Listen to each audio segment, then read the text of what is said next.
what's up? My name is Sayed, and I will be your instructor for a brand new course where we are going to master our skills in penetration testing and ethical hacking as well.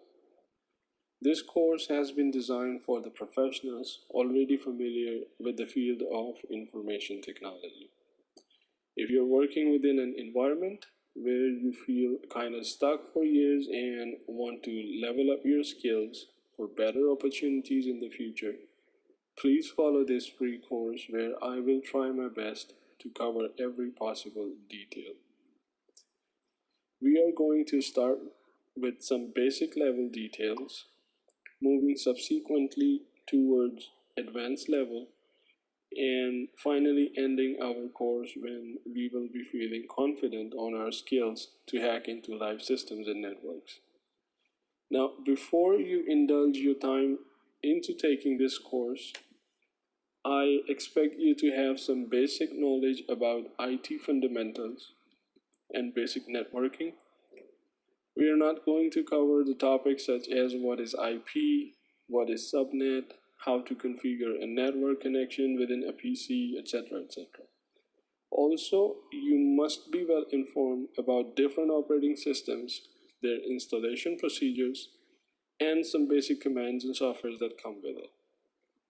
And last but not least, you must possess a ton of patience because penetration testing is all about patience. So, who am I? My name is Sayed, and I am a certified penetration tester, aka a hacker, occasional programmer, and a freelancer. I have a master's degree in marketing that I have achieved in 2009. I am a defunct ACCA member. When back in the 2000, I was trying to get into professional accounting, which I couldn't pursue due to lack of interest. I have worked with a bunch of companies in Southeast Asia, Middle East, and South Americas as a head of IT department, penetration tester, corporate secretary, and management spokesperson, both online and in person. I have several professional certifications, and I would like to mention just those that are related to this course, such as Pentest Plus. I am a certified information security analyst, certified incident handler, certification in Python for security professionals, certified system administrator, certified network administrator, OSCP, and OSWE. These are two certified. I'm just looking for the right time to appear. Besides being a full-time penetration tester, I love to train people on cybersecurity in corporate industry. All right, moving forward, and I promise you this is the only presentation that you are going to see.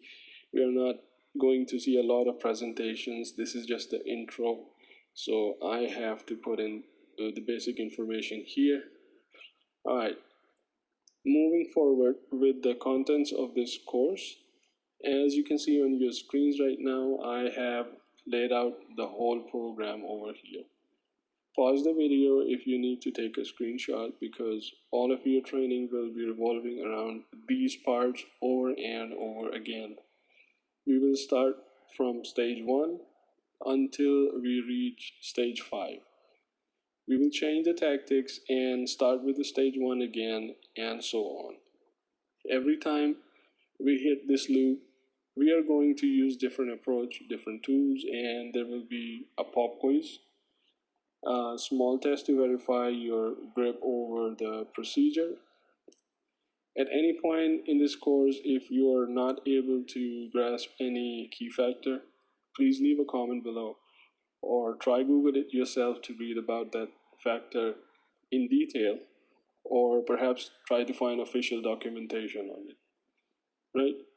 Google is your best friend for most parts in penetration testing, so never feel shy or discouraged to look things up.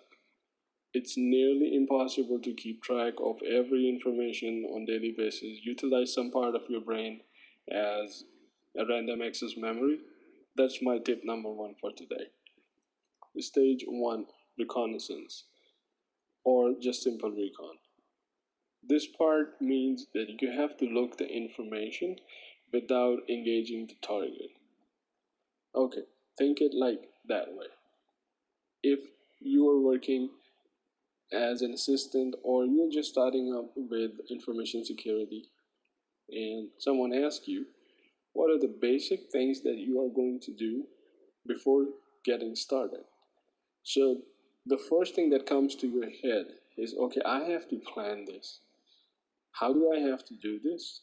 What are the key factors that I have to look into? So this is called reconnaissance. You have to plan. You know what is your target. Sometimes you don't know what is your target. You just get into the network and you're just have to get your hands on the machine or on the network to know the information. But before you get to that system, you must have a plan. Okay, I will do this thing first. I will run this tool first. Most of the times we run nmap. Right, this is part of the plan. Then we have to look into the results. All right. So this the first thing that I thought was I have to run nmap. So the thing that is going on in my head, making plans. So this comes everything under reconnaissance. You have to make a scope. You have to understand the assessment compliance, that you are supposed to do certain things, you are not supposed to do certain things. Some things are off limit, right? So we will talk about it, everything in the detail. Stage number two is scanning information and finding vulnerabilities. You have to find information by various tools. As I mentioned, nmap. You have to run nmap and you have to keep going and uh, look into the results. And once you have find the results, you know exactly what is going on. Okay, nmap is a very powerful tool. It can tell you what ports are open, how many systems are up in a whole network, or if a network is hosting multiple IPs or not. So you have to collect all those details and put in your findings. Once you have selected your target, let's suppose you have run the nmap and you found out there is a system which can be exploitable. So you chose that system. You do more scanning on it. You do some sort of little bit research on Google whether it is a well-known vulnerability or not. Now, most of the times when you're working in an environment, you are instructed, especially you are instructed not to do the social engineering. Or if you are after bounty hunting, then there are specific instructions. You can do everything. You cannot run denial of service. You cannot perform social engineering, because they know if you perform social engineering, then definitely you will find something. A human error is always always there. Stage number three, attack. Once you have chosen your target, you have found the vulnerability, you have to choose the right target, you have to choose the right payload, and run the exploit. You gain their access once you are inside the shell. You have to get through the admin access and bypass other user accounts, and you have to pass the hashes around. Sometimes you have to take the hashes offline. Sometimes you can just pass it along the network to see what you can do. The most common exploits back in 2019 and early 2020 were SMB, and it's still there are like over a million machines available. It's still to this day that are not, they haven't patched yet. that SMB exploit is still there in a lot of machines.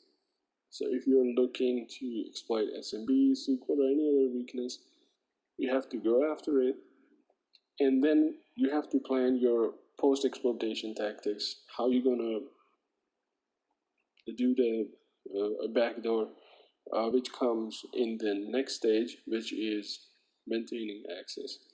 So once we have taken the access of the machine, definitely everyone's gonna go home and switch off their machine. Next day when they come back, how you're going to get the access on it. So there we planned a backdoor, rootkit, trojans, we access through tunnels, basically making it a zombie machine, a zombie system via reverse shell. So reverse shell most of the time works on port 80 on HTTP, and it never gets filtered because port 80 is always open, and when you send the information over it, the firewall or any antivirus or any other security based application that you have implemented on your server, it records it as an HTTP request. Stage number 5, where you have to cover your tracks and write the reporting. So it's very obvious if I get into your personal computer and go through a bunch of web pages, write a lot of files in your computer, let's say on your desktop, create a lot of files, then you would know that someone was in my system. So the last part is where you cover your tracks. You have to clear the event logs, especially hiding the failed login attempts, and we will talk about this in detail where these logins are being recorded. Then we have to erase the terminal history, deleting the files, changing registry entries, clearing browser history. Then we have to write a report. We will talk in detail about report writing. Every time we go through stage 1 to stage 5, we will write a report on it. We will take the screenshots. So I will tell you how to write a report on it, what are the techniques, and I will definitely provide you with few templates. We are going to pay special attention to the following topics. When we will start, we will do a little bit introduction to Kali Linux and how to navigate through Kali Linux. Every tool that is being used for penetration testing and ethical hacking, we will go through one by one. We will learn about Bash, Python, Ruby, and PowerShell scripts, because these are sometimes you cannot find exploit on the internet. It's not a very well-known exploit, and you discovered it first. So you want to gain the access and then maintain the access. In that scenario, you have to write your own scripts. We are going to write those scripts, and we will identify the differences between Bash, Python, Ruby, and PowerShell scripts. Every week I will be posting some pop quiz, different kind of questions for your knowledge, giving you the real life scenarios and asking the best possible solution. It will be like multiple choice questions, so you just have to select one. All those is in the knowledge base I will host on GitHub. I will provide the link later. Now, thank you very much for watching this video. If you have any further suggestions, please leave it in the comment or find my email address in the description below to write me directly. If you have any questions, please once again post it below. Try to Google it, or if you're still not getting your desired answer, please write me. Thank you.